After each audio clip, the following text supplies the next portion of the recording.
The wind carried the scent of death. Dr. Lauren Hayes froze mid-stride, her hand instinctively rising to halt the 4 people behind her. After 15 years studying the Australian outback, she had developed an almost preternatural sensitivity to its warnings. This particular scent, metallic and wrong, didn't belong among the eucalyptus and sun-baked earth. "What is it?" whispered Mia Chen, the group's photographer, already reaching for her camera as if danger might make an excellent composition. Lauren shook her head slightly, scanning the rust-colored landscape that stretched toward the horizon. The morning sun cast long shadows across the ancient terrain, creating pockets of darkness where anything might hide. "Probably nothing," she replied, though her body remained tense. "A dingo with a kill, maybe." Marcus Blackwell, the ex-military security consultant who'd been reluctantly assigned to their expedition, moved beside her. Unlike the others, he recognized her concern for what it was. "Want me to scout ahead?" he asked quietly, his hand resting casually near the knife at his belt, the only weapon their research permits had allowed. Lauren hesitated. They were 3 days into a 2-week ecological survey of Ironbark Basin, a remote region recently opened for limited scientific exploration. Their assignment was straightforward: document the unique biodiversity of this relatively unstudied ecosystem, while assessing its suitability for expanded research operations. "No," she decided. "We'll adjust our route. Head east toward the ridgeline instead." Behind them, Dr. Elijah Patel sighed audibly, pushing his glasses up his narrow nose. The botanist had been documenting a particular strain of drought-resistant shrub, and clearly wasn't pleased with the change of plans. "The transect samples need to maintain consistent spacing," he objected. "Deviating now will compromise the data integrity." "The samples won't matter if we don't make it back to report on them," interjected Rebecca Torres, the team's geologist, her usual calm demeanor tinged with uncharacteristic sharpness. 3 days of intense heat and physically demanding work had frayed everyone's nerves. Lauren made a decision. "We'll split up. Elijah, you and Rebecca continue with the sampling. Marcus, you go with them. Mia and I will check the ridgeline and circle back in 2 hours." She glanced at her watch. "Rendezvous at the Dry Creek bed by noon." Marcus frowned. "Splitting up isn't protocol." "Neither is ignoring potential data points," Lauren countered, gesturing toward the eastern ridge. "That elevation gives us a perfect vantage point for aerial mapping. We're burning daylight." After a moment of tension, Marcus nodded curtly. 2 hours. If you're not at the rendezvous by 12:15, we're coming to find you." Lauren watched as the 3 figures grew smaller against the vast landscape. Mia adjusted her equipment bag and turned to Lauren with a raised eyebrow. "You sensed something back there," she said. It wasn't a question. Lauren started walking toward the ridge. "Let's move. I want to get up high and see what's out there." The ridgeline was steeper than it had appeared from a distance, requiring careful navigation around loose scree and jagged outcroppings. Both women were sweating heavily by the time they reached the summit. Lauren immediately pulled out her binoculars, scanning the terrain they had traversed. "There," she murmured after several minutes. 2 o'clock, about a kilometer from our original path. She passed the binoculars to Mia, pointing toward a barely perceptible irregularity in the landscape, a dark spot that didn't align with the natural patterns of vegetation and rock. Mia adjusted the focus. "Is that a vehicle?" "Out here." Lauren didn't answer immediately, her mind racing through possibilities. Their expedition was the only one authorized in this region. The nearest station was over 200 kilometers away. No one else should be here. "We need to get a closer look," she decided, already starting down the ridge at an angle that would allow them to approach the anomaly from downwind. 30 minutes later, they crouched behind a cluster of spinifex grass, observing what was now clearly an abandoned 4-wheel drive partially covered with branches and canvas. The attempt at camouflage was amateur, but would have been effective from ground level. "It's been here a while," Lauren observed, noting the fine layer of red dust coating the vehicle. "At least a few days." Mia raised her camera, zooming in to capture details. "Registration plates are missing," she whispered. "And look, the side panel has some kind of damage. Impact damage." Lauren felt the hairs on her neck rise. Something was very wrong here. "We should get back to the others." A slight movement caught her attention, something shifting in the shadows beneath the vehicle. Lauren placed a warning hand on Mia's arm, but it was too late. The photographer had already stood for a better angle. The crack of a rifle shot shattered the silence, sending a spray of dirt up just centimeters from Mia's feet. Both women dropped instinctively, pressing themselves into the earth. "Run!" Lauren hissed, already half crawling, half running toward a nearby gully. They scrambled down the eroded channel, loose stones cascading around them. Another shot rang out, this one striking the earth where Lauren had been seconds before. Whoever was firing wasn't trying to hit them, not yet. They were being herded. The gully deepened, offering momentary shelter. Both women pressed their backs against the sun-warmed earth, breathing heavily. "Who the hell is shooting at us?" Mia gasped, clutching her camera to her chest. "I don't know," Lauren replied, her mind racing through escape routes. The gully continued downward, eventually connecting with the dry creek bed where they were supposed to meet the others. "But we need to warn the team." She reached for her satellite phone only to find the pouch empty. The device must have fallen out during their descent. Their handheld radios, effective only for short-range communication, were with their packs back at base camp. "We keep moving," Lauren decided. "Stay in the gully as long as possible, then make for the rendezvous point." Mia nodded, her face pale beneath its sunburn, but her eyes determined. They began moving carefully along the gully floor, alert for any sound of pursuit. The Australian sun beat down mercilessly as the morning advanced. The gully offered shade, but trapped heat like an oven. Both women were conserving their limited water, taking small, careful sips at increasingly long intervals. By Lauren's estimate, they had covered nearly 2 kilometers when the gully began to narrow and shallow.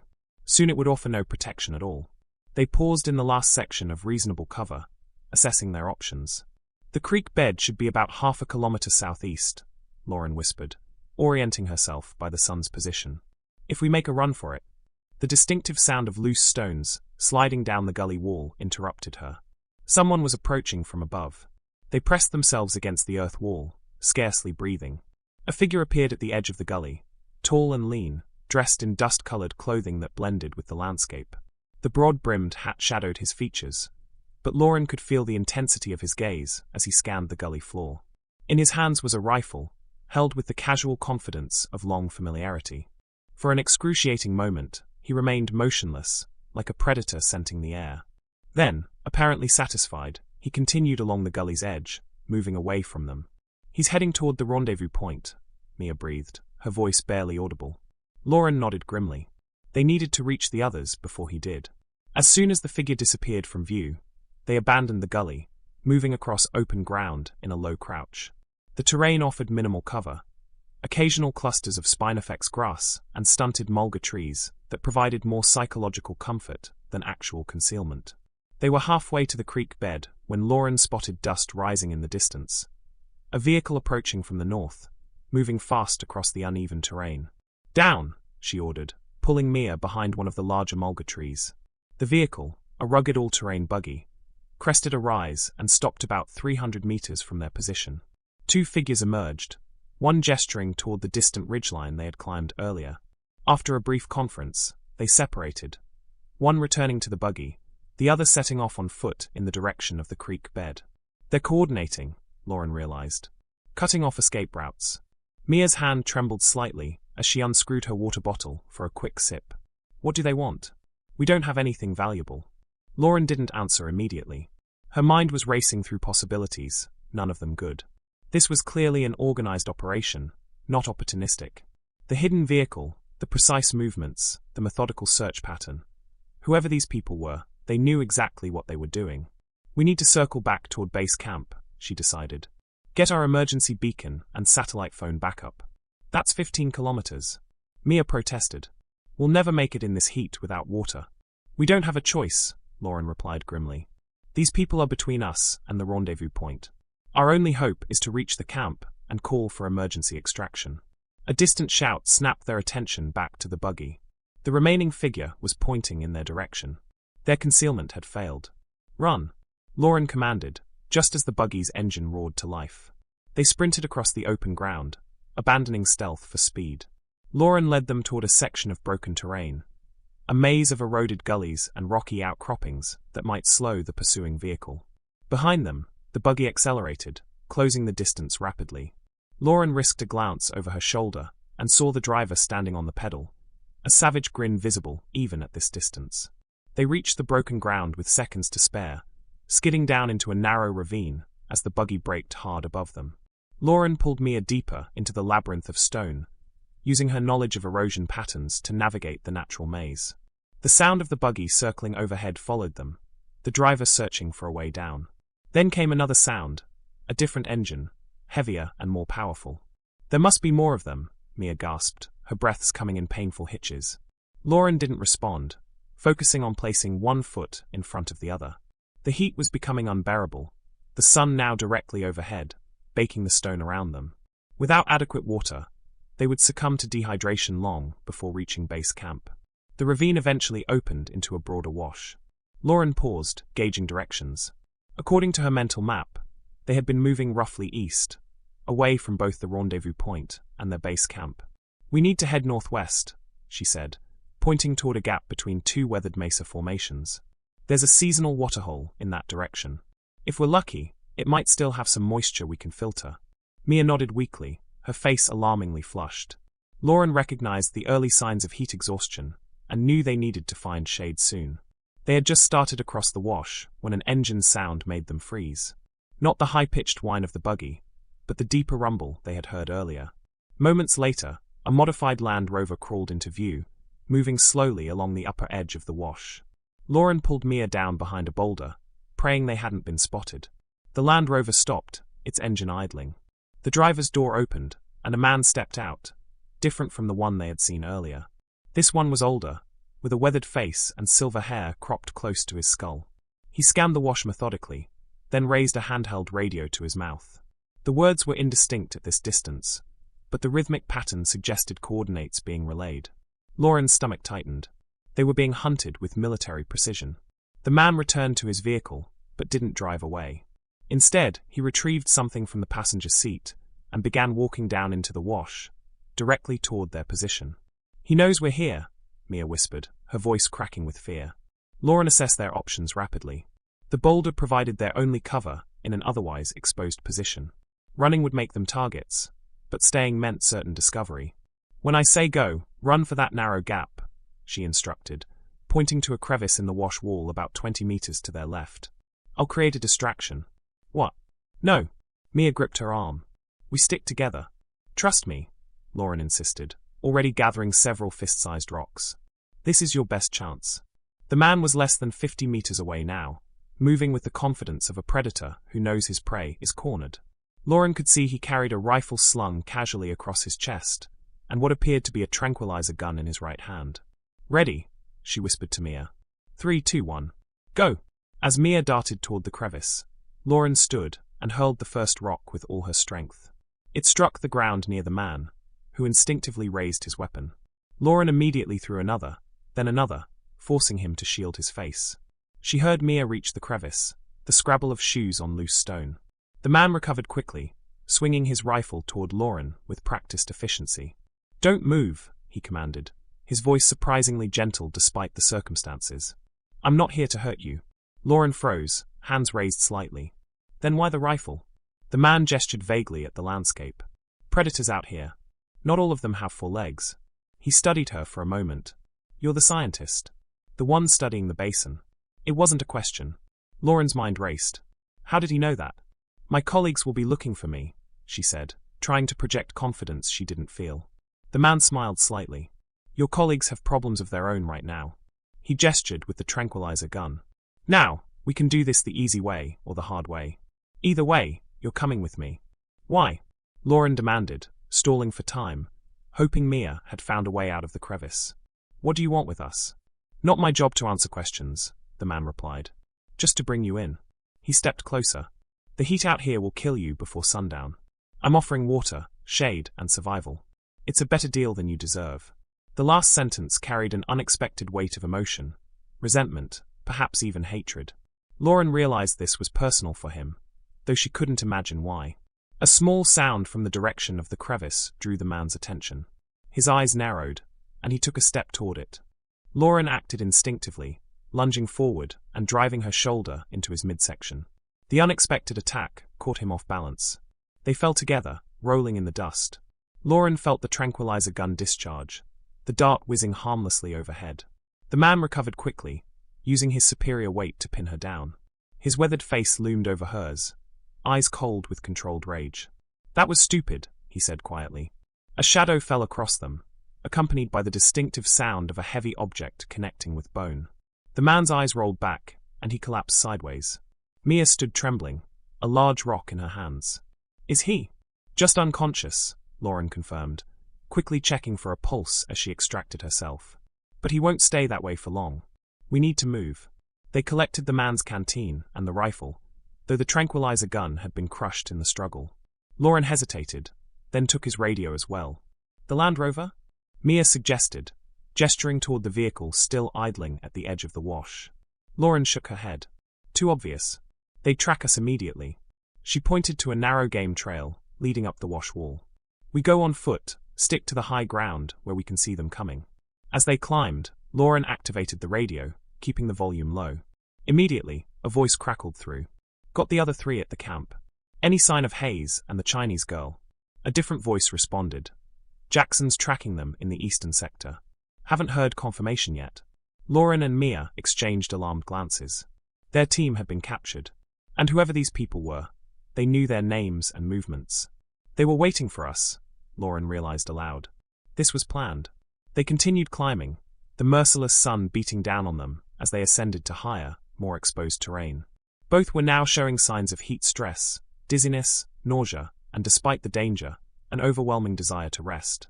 Just a little farther, Lauren encouraged, though her own vision was beginning to blur at the edges. There's a rock overhang ahead where we can rest. The shelf of stone provided blessed shade, a small pocket of relatively cool air trapped beneath the overhanging rock. They collapsed into it gratefully, rationing small sips from their captured canteen. Who are these people? Mia wondered, her voice hoarse from exertion and dehydration. Military? Criminals? Lauren leaned back against the cool stone, trying to organize her thoughts. Both maybe. They're too coordinated for random bandits, but too brutal for official personnel. She closed her eyes briefly. What matters is they have our team, and they want us too. But why? Mia persisted. We're just scientists. Lauren didn't answer immediately. She was thinking about the hidden vehicle they'd discovered, the man's comment about deserving to die in the heat, the precise knowledge of their expedition. A theory was forming, but she needed more information. She raised the captured radio. Let's see what else we can learn. For nearly an hour, they listened to sporadic communications. Most were position reports or terse acknowledgements, but occasionally more revealing transmissions came through. Secured the specimens and equipment. Want us to destroy the rest? Negative. Could be useful. Transport everything to the north site. And later. Jackson missed check-in. Last known position Sector 7. Reed, take Wilson and investigate. Lauren drew a rough map in the dirt, plotting the information they gleaned against her knowledge of the terrain. A picture began to emerge, a coordinated search pattern focusing on the eastern wash systems. They think we're still heading east, she observed. Away from base camp. Mia studied the crude map. What about our team? Where would they take them? Lauren indicated an area to the north. Based on the transmissions, they have some kind of site here, possibly related to that hidden vehicle we found. So we go north? Mia asked uncertainly. Lauren shook her head. They'd expect that, us trying to rescue our friends. It's what I would normally do. She traced a different route on their dirt map. Instead, we head southwest, toward Lake Ingram. There's a ranger station there, with proper communications equipment. About 30 kilometers. 30 kilometers. Mia looked aghast. That's at least 2 days' walk, and we barely have enough water for tonight. We don't have a choice, Lauren replied grimly. We can't help the others if we're captured too. Our best hope is to reach that station and call in authorities. As the worst heat of the day began to subside, they prepared to move again. Lauren studied the terrain through the rifle's scope, confirming no immediate signs of pursuit. The Land Rover was gone from the wash below, but she knew their respite was temporary. We travel until it's fully dark, she decided. Then rest for a few hours before continuing through the night when it's cooler. Mia nodded, her earlier panic replaced by a quiet determination. She checked her camera equipment, somehow still intact despite their ordeal, and secured it more tightly to her body. Ready, she confirmed. They set out across the rocky highlands, moving as quickly as fatigue and caution allowed. Lauren maintained a southwestern heading, using her knowledge of the landscape to identify potential water sources and shelter along their route.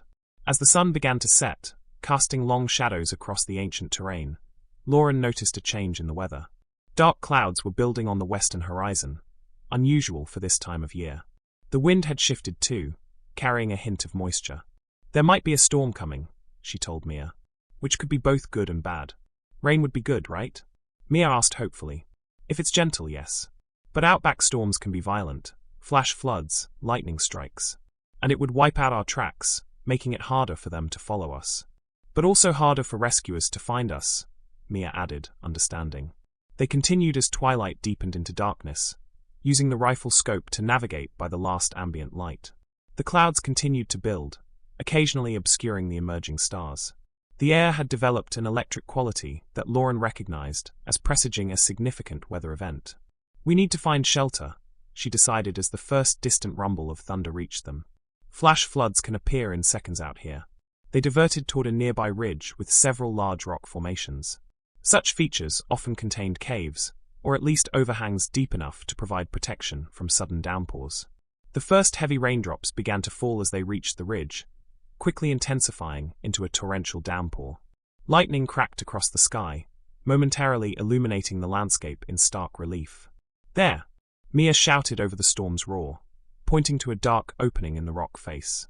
They scrambled toward it, reaching the shelter just as the full fury of the storm broke around them. The cave extended several meters into the ridge, providing complete protection from the elements. It was also, Lauren noted with relief, elevated enough to be safe from potential flash flooding. As their eyes adjusted to the darkness, Mia gasped. Lauren followed her gaze and felt her blood run cold. The cave was occupied. Backpacks, sleeping gear, and equipment were arranged in an ordered camp at the rear of the cave.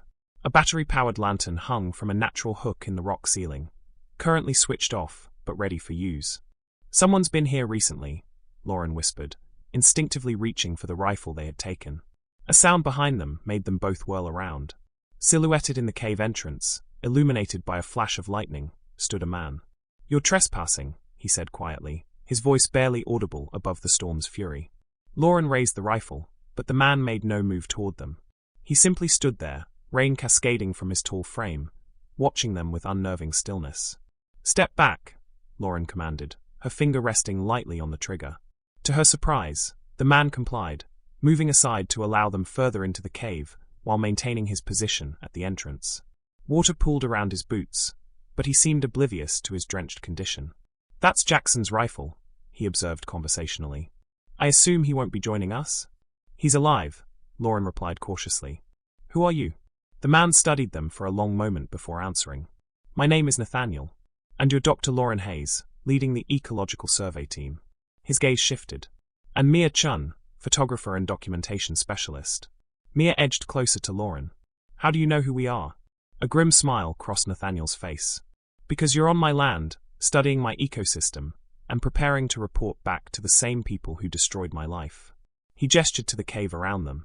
"Welcome to my home, at least one of them. I have several across this region." Lauren kept the rifle steady, her mind racing. "You're not with the others? The ones who took our team? Harrington's crew?" Nathaniel laughed without humor. "No, they're hunting me just as eagerly as they're hunting you." He moved further into the cave, seemingly unconcerned by the weapon trained on him. Though for different reasons. He reached slowly toward the lantern, telegraphing his movements. "May I? The storm will last for hours. We might as well see one another." After a moment's hesitation, Lauren nodded. Soft light filled the cave as Nathaniel switched on the lantern, revealing a space more organized and permanent than it had first appeared. One wall featured a crude map drawn directly on the stone with charcoal, marking water sources, caves, and other features across a vast area. Another section held what appeared to be scientific equipment: sample containers, a microscope, specimen jars. Nathaniel himself was tall and lean, with features weathered by sun and hardship. His hair and beard were wild but not unkempt, suggesting intentional maintenance rather than neglect. Most striking were his eyes, pale blue and unnervingly focused, displaying an intelligence that belied his ragged appearance. "You're a scientist," Lauren realized, gesturing toward the equipment. "I was," Nathaniel confirmed, hanging his soaked jacket on a projecting rock to dry. "Botanist and mycologist with the National Research Institute. Until 5 years ago." "What happened 5 years ago?" Mia asked, her natural curiosity temporarily overriding her fear. Nathaniel's expression darkened. "I discovered something. Something valuable. Something dangerous." He moved to the back of the cave, and returned with 3 metal cups and a container of water. Setting them on a flat rock that served as a table, he continued, "The same thing you were sent to find." Lauren lowered the rifle slightly. "Our mission is an ecological survey. Nothing more." "Is that what they told you?" Nathaniel asked with a pitying smile. "Just as they told me I was conducting a routine fungal diversity assessment." He pushed a cup of water toward each of them. "It's clean. Collected from the limestone filtration system 2 caves over." Thirst overcame caution, and they both drank gratefully while maintaining a watchful distance from their strange host. 5 years ago, Nathaniel continued unprompted, I identified a previously unknown fungal species in this region. Initial analysis suggested potential pharmaceutical applications. Nothing unusual there, we find those regularly. But further testing revealed something extraordinary. Outside, the storm continued to rage, lightning casting dramatic shadows through the cave entrance. The fungus produced a compound with remarkable properties, Nathaniel said, his voice taking on the cadence of a lecturer. It enhanced cellular regeneration, while simultaneously suppressing cancerous mutations. In simple terms, it extended healthy cell life indefinitely. "You're talking about immortality," Lauren said skeptically. "Longevity," Nathaniel corrected. "Significant extension of healthy human lifespan." When I reported the discovery through proper channels, everything changed. His expression hardened. "My research was classified. My lab was quarantined. And when I objected, there was an accident. An equipment malfunction that killed 3 of my colleagues, and supposedly me as well." "Supposedly?" Mia echoed. "I was conducting field work when it happened. When I returned and learned what had occurred, I knew I would be next. So I disappeared." He gestured to the cave. "I've been living out here ever since, continuing my research independently, while monitoring who comes and goes in my former study area." Lauren's scientific skepticism warred with the evidence before her eyes. This man had clearly survived alone in one of Australia's harshest environments for years, maintaining not just his life, but his research as well. "These people hunting us," she said slowly. "Harrington's crew, you called them?" Nathaniel nodded. "Alexander Harrington. Officially, he's the security director for Pharmagen Incorporated. Unofficially, he's their cleaner. When my research was classified, Pharmagen received the exclusive development rights. They've made billions from preliminary applications already, but the full potential remains untapped. Because you have something they need," Lauren guessed. "Data? Samples?" "Both." Nathaniel moved to a section of the cave wall that appeared solid, but, when he applied pressure to a specific point, swung inward to reveal a hidden compartment. From this, he withdrew a weatherproof case. "Everything they need to synthesize the compound completely is here. The original samples, the full genomic sequencing, the cultivation parameters. And that's why they sent us," Lauren realized with growing horror. "We're not here for an ecological survey. We're here to find you, or at least to narrow down the search area." "Your team was almost certainly unaware," Nathaniel acknowledged. "Genuine scientists conducting legitimate research, creating detailed maps and surveys that would help identify likely locations for my laboratories." He smiled grimly. "But when Harrington grew impatient, or perhaps when you stumbled too close to something important, he decided to intervene directly." Lauren's mind raced through implications. "Our research authorization came through unusually quickly, and the specific study areas were predetermined, despite our requests for more flexibility." "Classic Pharmagen operation," Nathaniel confirmed. "They've done this before in other regions, with other discoveries." A particularly violent thunderclap shook the cave, underscoring the gravity of their situation. Lauren and Mia exchanged glances, a silent communication passing between them. "What about our team?" Lauren asked. "What will happen to them?" Nathaniel's expression grew solemn.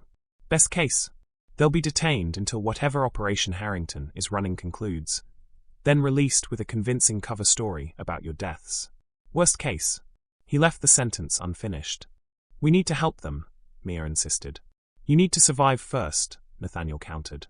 "Harrington has at least 8 operatives in the field, all with military or paramilitary backgrounds. They have vehicles, weapons, and communications equipment. You have a single rifle with limited ammunition and minimal supplies." "Then help us," Lauren challenged. "You obviously know this region better than anyone. You've evaded them for years." Nathaniel considered this, absently running a finger along the map on the cave wall. "Why should I risk my life for people who unwittingly help my pursuers?" "Because you're still a scientist," Lauren replied. And scientists don't abandon colleagues in danger, even unknowing ones. Something flickered in Nathaniel's eyes, recognition, perhaps even respect. He nodded slowly. There's another reason to act now, he said after a moment. Harrington's presence suggests they're growing desperate. My most recent research indicates the fungus is mutating, adapting to changing climate conditions.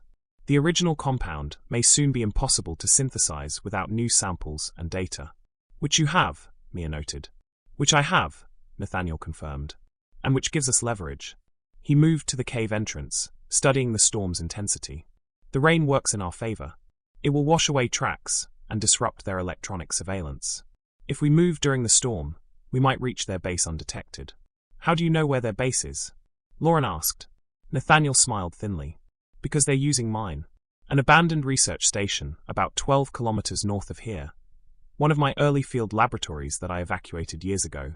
It has the infrastructure they need for a temporary operation. He returned to the hidden compartment and withdrew several items. A compact pair of night vision goggles, a topographical map marked with annotations, and what appeared to be homemade explosive devices. I've been preparing for this confrontation for years, he explained, noting their concerned expressions. These are primarily defensive tools, smoke bombs, flashbangs. Enough to create confusion without lethal effect. Lauren hesitated, weighing options. Trusting this strange man seemed risky, but their alternatives were limited. He had knowledge and resources they desperately needed. If we do this, she said finally, we do it my way. No unnecessary risks. The priority is extracting our team safely. And my research, Nathaniel added firmly. That's non-negotiable. Outside, the storm was beginning to subside, the thunder now a distant rumble. Time was running short. Agreed, Lauren decided. Now tell us exactly what we're facing, and how we're going to overcome it. For the next hour, they planned meticulously. Nathaniel's intimate knowledge of both the terrain and the abandoned research station provided crucial advantages. He sketched the facility's layout, identifying likely holding areas for their captured colleagues and optimal entry points. Harrington typically operates with a small, elite team, he explained. 8 to 10 operatives maximum, to maintain deniability.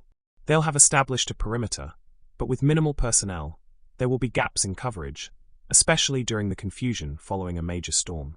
He outlined a daring strategy. Using the weather as cover, they would approach from the least accessible direction, through a narrow ravine that flooded during heavy rain, but would be passable immediately afterward. The floodwaters will delay any pursuit from that direction, Nathaniel continued, while providing us with a clear escape route once they recede to navigable levels. Lauren studied the plan with a tactician's eye, identifying weaknesses and contingencies. What if they've moved our team elsewhere? Unlikely, Nathaniel replied. This operation appears hastily organized, an opportunistic response to your team's presence rather than a planned extraction. They'll need to question your colleagues about your whereabouts and activities. That takes time and a secure location. As the storm finally abated, they prepared to depart. Nathaniel distributed equipment with practiced efficiency. Climbing gear for the ravine descent, communications devices he had salvaged and modified from abandoned equipment, and carefully rationalized water supplies.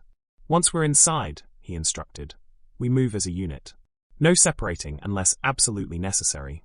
Communication is via hand signals only. He demonstrated several quick gestures. If something goes wrong, the rendezvous point is the lightning-struck mesa 3 kilometers southeast of the station. Questions? Lauren and Mia exchanged glances, then shook their heads. Despite the bizarre circumstances, a calm focus had descended on all three of them. The clarity that comes with committed action after prolonged uncertainty. They moved out under a sky washed clean by the storm, stars emerging between scattered clouds. The air was cooler now, laden with the scent of damp earth and awakened vegetation. The desert, briefly transformed by rainfall, had come alive around them. The ravine Nathaniel led them to was a slash in the earth's surface, narrow at the top but widening as it descended. Water still rushed along its bottom, though the level was dropping visibly with each passing minute. We descend here, Nathaniel whispered, securing a rope to a sturdy rock formation. The water noise will cover our approach, and they won't expect anyone to use this route. The climb down was treacherous, slick rock faces and uncertain handholds complicated by limited visibility. Lauren moved with careful precision, her extensive field experience evident in her efficient movements. Mia followed, less confident but determinately matching Lauren's pace. Nathaniel descended last, erasing signs of their passage as he went. At the ravine bottom, they waded through knee-deep water, moving steadily northward. The liquid was surprisingly warm against their legs, heated by the sun-baked rocks it had washed over during the storm. Small nocturnal creatures scurried away from their approach. Lizards and insects reclaiming territory temporarily surrendered to the flood. 2 kilometers to the station perimeter, Nathaniel murmured after nearly an hour of steady progress. We'll begin to see security measures soon. As if summoned by his words, a faint artificial glow became visible ahead. The subtle illumination of a facility, trying to remain inconspicuous in the vastness of the Outback. Lauren felt her heart rate increase, adrenaline sharpening her senses. Nathaniel raised a hand, signaling a halt. Ahead, the ravine curved sharply, and just beyond that bend would be their first real exposure to detection. He withdrew a small device from his pack and extended its antenna. "Frequency scanner," he explained in a whisper. "They'll have motion sensors and cameras at key approach points." The device emitted a faint, almost inaudible series of clicks. Nathaniel nodded, apparently satisfied. "Standard grid pattern, just as I expected. Follow exactly in my footsteps from this point forward." He led them in a seemingly erratic path. 3 steps forward, 2 to the left, pause, then 4 more ahead. Lauren realized he was navigating through the invisible detection grid, using his intimate knowledge of standard security deployments to avoid triggering alarms. They emerged from the ravine into a shallow depression that provided both concealment and a clear view of the station. The facility was smaller than Lauren had imagined.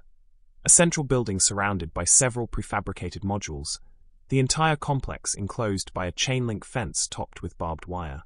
2 vehicles were parked near the main entrance. A Land Rover similar to the one they had encountered earlier, and a larger transport truck. "For guards visible," Lauren whispered, using the rifle scope to scan the perimeter. 2 at the main gate, 1 patrolling the west fence, 1 on the roof with a spotlight. Nathaniel nodded. Typical night security configuration. The majority of personnel will be inside, either resting or interrogating your colleagues. He pointed to a small outbuilding near the eastern fence line. "That's our entry point, the old maintenance access for the water filtration system. The primary alarm controls should be inside." "Should be?" Mia questioned nervously. "Unless they've significantly upgraded the security since I abandoned the facility," Nathaniel conceded. "But that would require substantial construction, and I see no evidence of that." Lauren studied the approach to the maintenance building. Approximately 50 meters of open ground separated their current position from the fence, with minimal cover available. The spotlight from the roof guard swept across this area at regular intervals. "We time our movement between spotlight passes," she decided. "Crawl, not run. Less visible profile." Nathaniel approved with a nod, then distributed the homemade devices he had brought. "Smoke bombs. If we're detected, activate one immediately. The confusion should buy us enough time to reach the fence." They waited for the spotlight to complete a full sweep, then began their advance. 3 figures slithering across the damp earth like shadows, freezing in place whenever the light approached. The journey seemed to take hours rather than minutes. Each meter gained a small victory against discovery. Finally, they reached the fence near the maintenance building. Nathaniel produced wire cutters, and quickly created an opening large enough to slip through. The maintenance building itself was secured with a padlock, which he examined briefly before pulling something from his pocket. "My old key," he explained with grim satisfaction. They didn't change the locks. The door swung open silently, revealing a small room filled with water purification equipment and electrical control panels. Nathaniel moved directly to one of these panels and began manipulating switches with practiced familiarity. "This will disable the auxiliary power system," he murmured. "When I cut the main power, the emergency generators won't activate properly." Lauren positioned herself by the door, keeping watch through a narrow gap. The patrol guard was approaching their position, moving with the bored regularity of someone who expected nothing unusual to occur. "Guard coming," she warned quietly. Nathaniel nodded, without looking up from his work. 30 seconds. The guard passed within 2 meters of their position, his footsteps crunching softly on the gravel path that encircled the facility. Lauren held her breath until he had moved beyond hearing range. "Done," Nathaniel announced. "Now we move to the main building. The access tunnel should still be operational." He led them to what appeared to be a large drainage pipe protruding from beneath the maintenance building.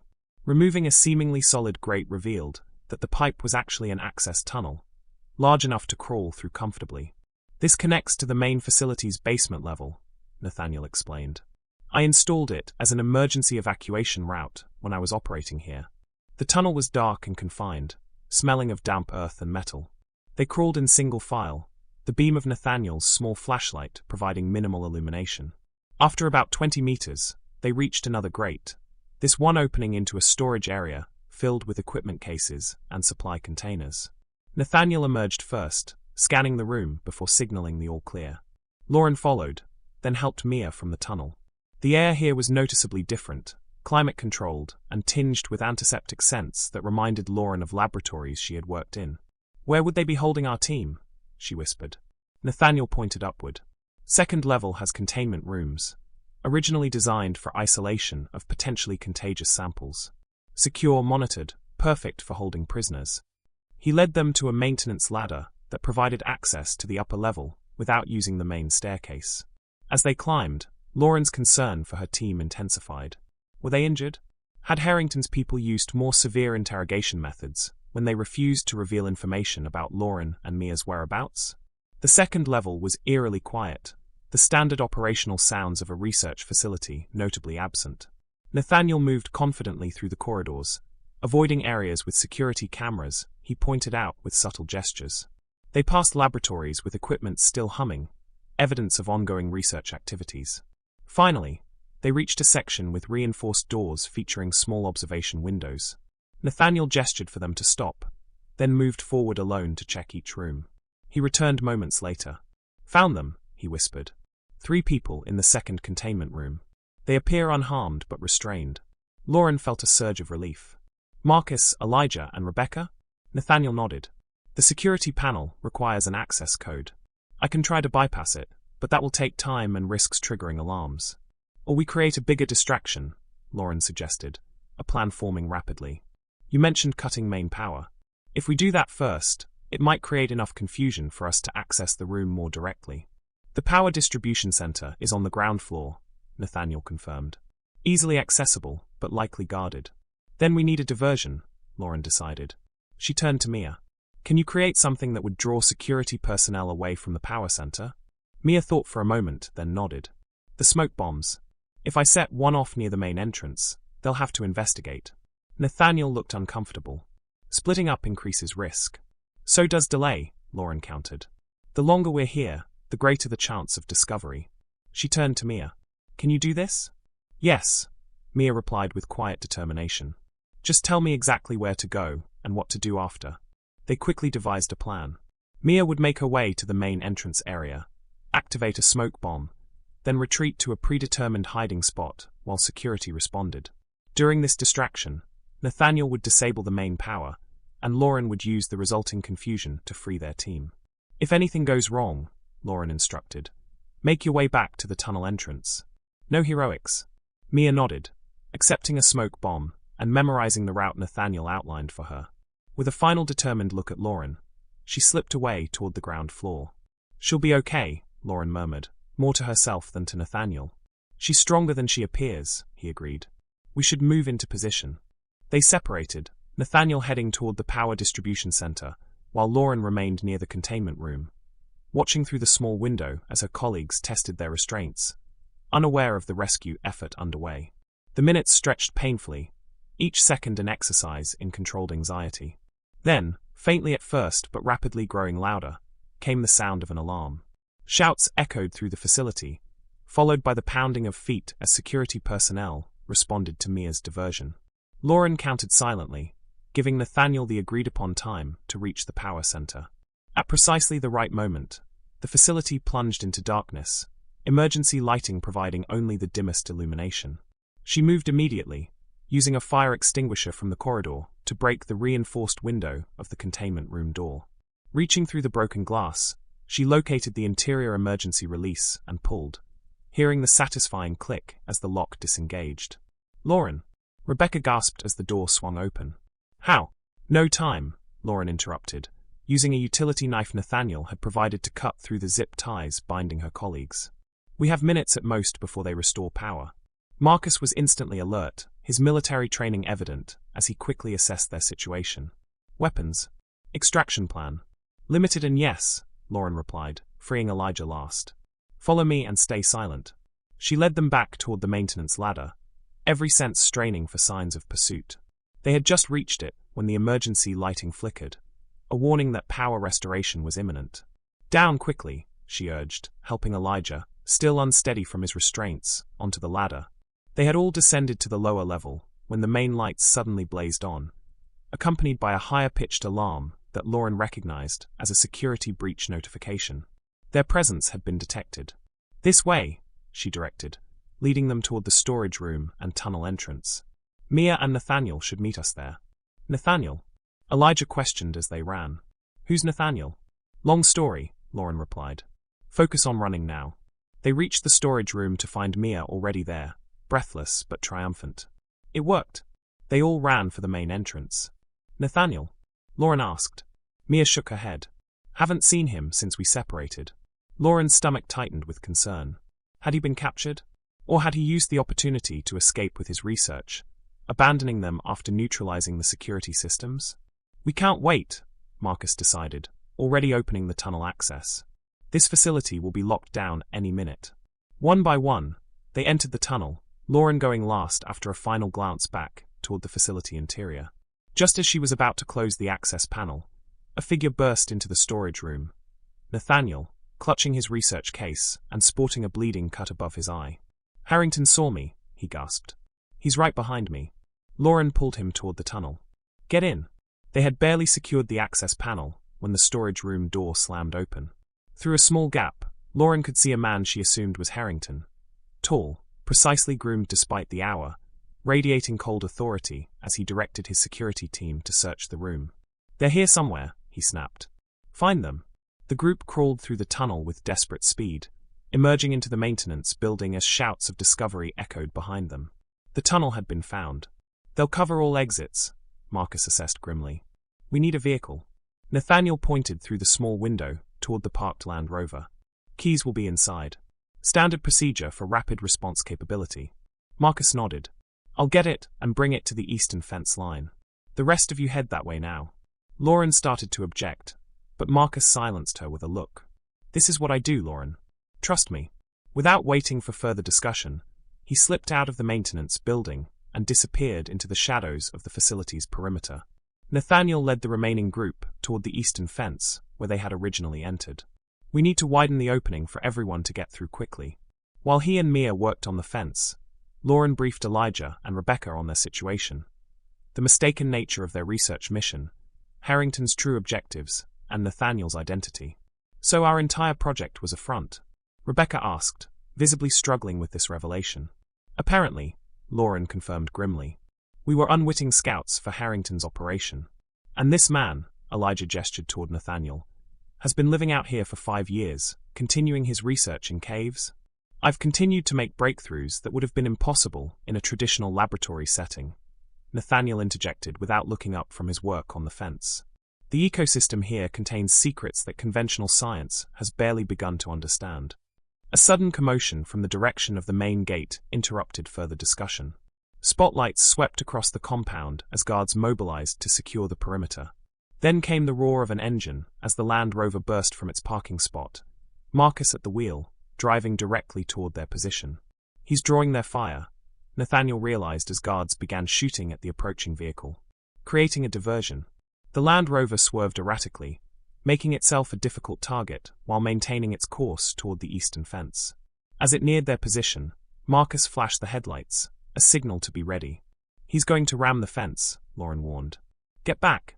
The vehicle smashed through the chain-link barrier several meters from their position, creating a wide opening before skidding to a halt. Marcus leaned across to open the passenger door. Get in, he shouted. All of you. They piled into the vehicle, squeezing into seats designed for far fewer occupants. Marcus accelerated immediately, driving away from the compound across open terrain. They'll pursue, he stated matter-of-factly. Where to? Nathaniel leaned forward from the back seat.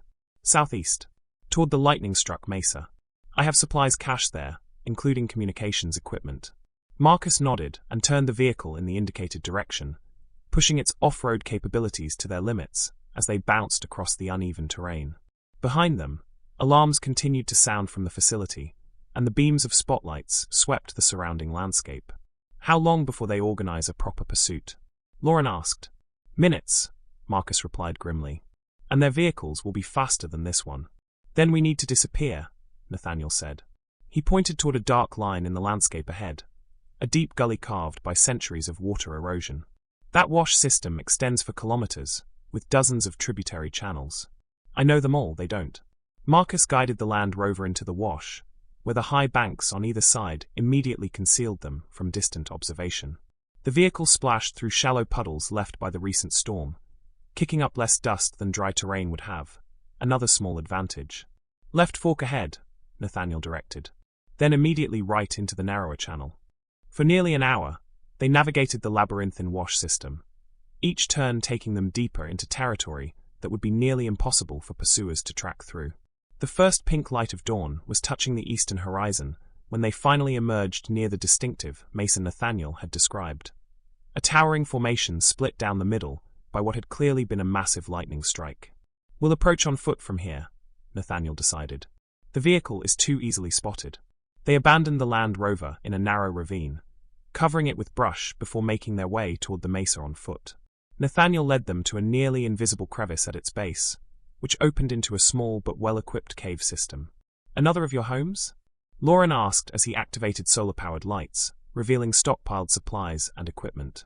My most secure location, Nathaniel confirmed. Self-sufficient water collection, solar power, and multiple escape routes. He moved to a sophisticated-looking communications array. And most importantly, a satellite uplink independent of any corporate or government system. While the others collapsed in exhaustion on provided bedding, Lauren joined Nathaniel at the communications station. Who are you contacting? She asked. Nathaniel's fingers flew across a keyboard, inputting complex security protocols. I maintain connections with a global network of independent scientists and journalists, people who can ensure this information reaches the public domain rather than disappearing into corporate archives. You're going to publish your research? All of it, Nathaniel confirmed. The complete genomic sequencing, cultivation parameters, potential applications. Everything Pharmagen has been killing to control. He paused, looking at her directly. Once it's public, the value of exclusive ownership vanishes. They'll have no reason to continue hunting me or you. Lauren considered this. You'd sacrifice potential billions in patents and licensing. What use is money to a dead man? Nathaniel countered. Or one who can only live in caves? He returned to his typing. Besides, this discovery belongs to humanity, not to shareholders. As the data transfer began, Lauren looked around at her exhausted colleagues. Elijah and Rebecca were already asleep, the strain of their ordeal evident in their faces, even in repose. Mia was sorting through her camera equipment, seemingly concerned about potential damage. Marcus sat alert near the cave entrance, ever the security professional despite his obvious fatigue. What happens after the data goes public? Lauren asked quietly. Nathaniel paused in his work. I've arranged emergency extraction for your team. A private helicopter will arrive at coordinates near here within 6 hours, summoned by this transmission. He hesitated. You'll be taken to Darwin, where authorities sympathetic to my situation will ensure your safety while the inevitable investigations begin. And you? A complex emotion crossed his weathered face, part resignation, part freedom. I'll disappear again. Different identity, different research. There are other discoveries waiting in the world's forgotten places. Lauren studied him thoughtfully. Despite his years of isolation, there remained in Nathaniel a fundamental commitment to scientific principles, to knowledge, truth, and the betterment of humanity, that resonated deeply with her own values. You could come back with us, she suggested. With the data public and your death no longer necessary for Pharmagen's plans, you might be able to reclaim some version of your former life. Nathaniel smiled, a genuine expression that transformed his severe features. Perhaps, but not immediately. There will be corporate lawyers, government inquiries, endless debriefings. He gestured toward the cave entrance and the vast wilderness beyond. I've grown accustomed to a different pace of life, a different relationship with the world. 6 hours later, as promised, the distant sound of helicopter rotors broke the morning stillness. Lauren's team gathered their limited belongings and prepared to depart, their ordeal nearly over. Scientists to the core, Elijah and Rebecca had spent their waiting time documenting aspects of Nathaniel's research setup, fascinated despite their exhaustion. As they prepared to leave the cave for the nearby extraction point, Nathaniel handed Lauren a small, weatherproof case. "What's this?" she asked. "Samples and research notes not included in the data transmission," he explained. "Things too new, too untested to release widely yet. I trust you to continue this work properly, ethically." Lauren accepted the case, recognizing the magnitude of the trust being placed in her. "I will, and I'll find a way to clear your name. Names are less important than truth," Nathaniel replied with the wisdom of one who had shed his former identity and found liberation in the process. "The truth of my research will speak for itself." At the extraction point, a relatively flat area near the mesa, the group waited as the helicopter descended. Just before they boarded, Lauren turned to Nathaniel, who stood slightly apart, prepared to return to his hidden existence. "Will I see you again?" she asked over the roar of the rotors. Nathaniel smiled enigmatically. "Science is a small world, Dr. Hayes, even when conducted in the largest wilderness." He stepped back, raising a hand in farewell. "Watch for new publications from unexpected sources." As the helicopter lifted off, Lauren watched his figure grow smaller against the vast landscape that had become both his prison and his laboratory. The Outback stretched endlessly in all directions, harsh, unforgiving, yet concealing unexpected life and knowledge in its most inhospitable reaches. Beside her, Mia was reviewing photographs on her camera's display screen, images captured during their ordeal that would corroborate their incredible story.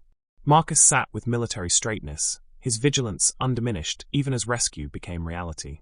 Elijah and Rebecca were already deep in discussion about the scientific implications of what they had learned, their academic curiosity reasserting itself now that immediate danger had passed. Lauren's attention returned to the small case in her hands, containing discoveries that might transform human longevity, that had already cost lives, and that now represented both scientific opportunity and ethical responsibility. The weight of it felt appropriate in her hands, a physical manifestation of knowledge's double-edged nature. As the helicopter banked toward Darwin and civilization, she allowed herself a moment of reflection on what they had endured. The harsh realities of the Outback, the predatory nature of those who would weaponize knowledge for profit, and the resilience of both the human body and human principles when tested to their limits. The Australian wilderness had nearly killed them all. It had also revealed truths about science, about themselves, about what they were willing to fight for, that would have remained hidden in more comfortable circumstances. Like Nathaniel's fungus, transformative discoveries often lurked in the most unforgiving environments, waiting for those persistent enough to find them and brave enough to share them with the world. Lauren looked once more at the diminishing landscape below, its ancient patterns shaped by millennia of survival adaptations. Somewhere among those brutal, beautiful formations, Nathaniel was returning to his solitary research, continuing the work that might someday allow him to emerge fully into the light. And someday, perhaps sooner than even he expected, she would find him again.